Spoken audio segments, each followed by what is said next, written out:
office in the immediate aftermath of 9/11. The city was traumatized. There must have been a sense of uncertainty of where to go. I'm sure you recall those days and your feelings. And how do you think the city managed to overcome all that? Well, conventional wisdom on the day after 9/11 was that nobody would ever want to live downtown in New York City, that most businesses would leave or at least move half of their people out of the city so that they wouldn't run the risk of losing everything, that the economic future of New York was not bright at all. And in fact, exactly the reverse has happened. In the last 10 years, we have redone all of the infrastructure downtown. The downtown New York City and Manhattan is the oldest part of New York City. And underground, everything was out of capacity, had high failure rates, and we used this opportunity to dig up virtually every street downtown, replace electricity and sewers and water and steam and all of the cabling that goes under the streets. At the same time, we took the opportunity when companies did move to other places, and they never left New York City, some did go to newer buildings uptown, to convert the old office buildings into apartments. And so today, downtown, double the number of people live in lower Manhattan than did before 9/11. Today, you see baby carriages on the streets, you see people out at night and on weekends. I worked in downtown New York on Wall Street when I first came to New York in 1966, and after 6 o'clock at night, it was a wasteland. On the weekends, there was nobody there. Today, it's a vibrant 24/7 community. It's one of the hot places for young people to live. It has great transportation and views, history, and it has the hustle and bustle and the density that makes people want to live there.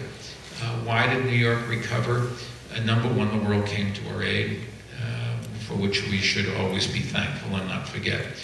Number two, New York City has going for it a love of life and an interest in maintaining democracy. So there was a little bit of this was a wake-up call, this was a challenge. We could not let the terrorists win. We had to go out and prove ourselves. And people came together in a ways that I don't know if it was unique, but nobody really expected. And the investment started pouring in. Since then, crime is down dramatically, which is the basis, certainly in many big cities, for having people being willing to come and start businesses and bring their families. Our cultural institutions have thrived. We have an enormous investment from both the public and private partnerships. Half the people that come to New York City say they come to go to one of the cultural institutions, whether it's a museum or a Broadway show and that sort of thing. We've expanded the hotel base. Today we have 90,000 rooms, hotel rooms in New York City. 10 years ago, we probably had 45,000 hotel rooms. Today, there's a lot more parks, as you pointed out. There are a lot more things to do, and so we've also worked very hard to tell people when they come the diversity of the things. It's not just the big things to see, the big sightseeing places to go or the big museums to go. In all 5 boroughs, we have cultural attractions from all over the world. So if you come, you can find something that you have something in common with that reminds you of your heritage. And there's something that New Yorkers do that I don't know I've ever seen anyplace else, certainly not a lot in the United States and no place else in the world that I've ever been. We describe ourselves in New York by our ethnicity hyphenated. So we are Irish Americans, we are Italian Americans, we are Singapore Americans. And it says that you are, I've always thought it says, you're proud of where you came from and you're proud of where you are. And it's very different than if you go back with the great waves of immigration that came to America, where people wanted to forget their language, forget their clothing, their customs, their food, their religions. They had to be American only. Today, we've matured, certainly in New York and somewhat throughout the rest of the country, to accept who we are, and that each of us has a role to play, but we don't have to give up what we're used to and what made us who we are. And we're just going to ask two quick questions and then the floor will be open. Second question, I remember that when you became mayor, many people were asking, why is a successful businessman I have that who has question everything in his, everything going for him, why do you give up this wonderful life as a successful businessman and go through this torture of becoming a mayor? Why did you do that? How did I answer that question before? You know, I was lucky enough to be in the right place, right time, attract good people, and business world was very good to me. And I've had friends who were in public service, and they were rewarded, not financially, but they were rewarded with recognition and respect and a sense of accomplishment at night. And I thought to myself, I've done business for a long time. I was a partner in an investment banking firm until I got fired. Best thing that ever happened to me. I started a business and it grew, and I was able to find people smarter than me to take it over and to take it to levels that I probably never could have done. And I wanted to go and see if I couldn't make a difference, because to me the most important thing is, you know, just before you turn off the light and you look in the mirror, you have to be able to say, I really did something today to make a difference. And it isn't that I don't I love the same things everybody else does, but I've had 10 years, it'll be 12 years before I finish my term, of doing the best job I could. You look back and you say you wish you'd always done more. What I have done is I've attracted some great people. Our first deputy mayor, Patty Harris, is here. Amanda Burden, who we talked about before. The deputy mayors and the agency heads and the senior staff of New York City are world class. I don't think there's any other city. Maybe Singapore actually has, but Singapore is a different ways of looking at things. Singapore looks at competency in different ways than traditionally Americans do. Americans don't, they sort of look at party more than anything else, so only people in the party that's in power can really get the top jobs. And they don't hold people to the same kind of standards, I think, that Singaporeans do. But in New York City, we've tried to, in many senses, emulate the Singapore model and insist that people produce results. We're trying to hold our teachers to a higher standard. If you can't teach, or if your students aren't learning, you just have to get somebody new. Our police department is recognized as one of the finest in the world. Our crime rate is so low, it's hard to see it ever getting any lower.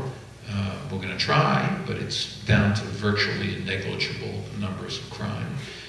We have, like every other city, people who don't have educations or come from families where they don't value education. We're trying to work with them and not say, well, these people can't be educated. We think everybody can be educated, and we're going to work as hard as we can to give them a job, an education. And we, like every other city, have to face the changing world where repetitive jobs are getting automated and where the requirements to hold a lot of jobs are growing at a faster pace than our school system can keep up with. And it's a great challenge to all countries, and particularly for the big cities. And I want to be part of it. Great. I mean, I hope you inspire businessmen in Singapore to also do the same. Last quick question.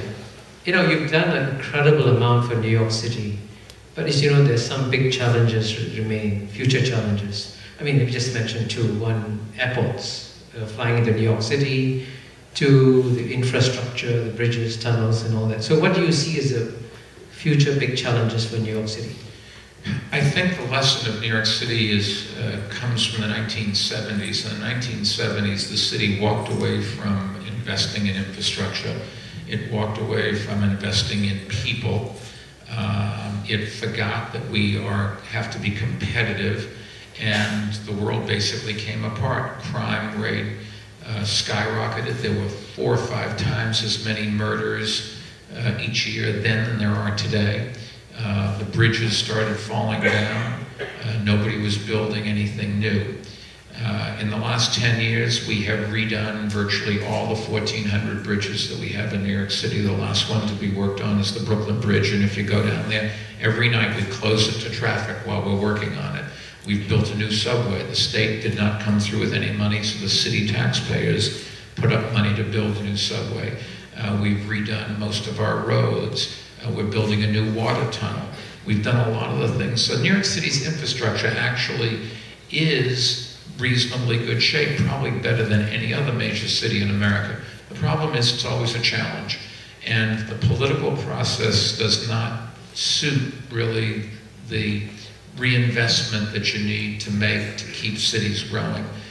Politics basically is the art of getting a result right away, and infrastructure is exactly the reverse. The person starting the project has to face the taxpayers, take money out of their pockets for a benefit that is going to be delivered after the elected officials out of office and maybe not seen until the children of the taxpayers are adults. That's a difficult sell, particularly in a world where everybody wants something today. I think this whole world has become a culture of me now rather than I want something for my kids later on. And that makes governing difficult. It also, I think, you should not forget about social media. Social media is going to make it even more difficult to make long-term investments. We are basically having a referendum on every single thing that we do every day. And it's very hard for people to stand up to that and say, no, no, this is what we're going to do, when there's constant criticism and an election process that you have to look forward to and face periodically. So I think we've done okay. We have, nobody should think that we are where we want to be in education or crime or in infrastructure. But the great danger is that we become complacent and forget. And if you look, people have very short memories. Nobody remembers 10 years ago how filthy some of our streets were.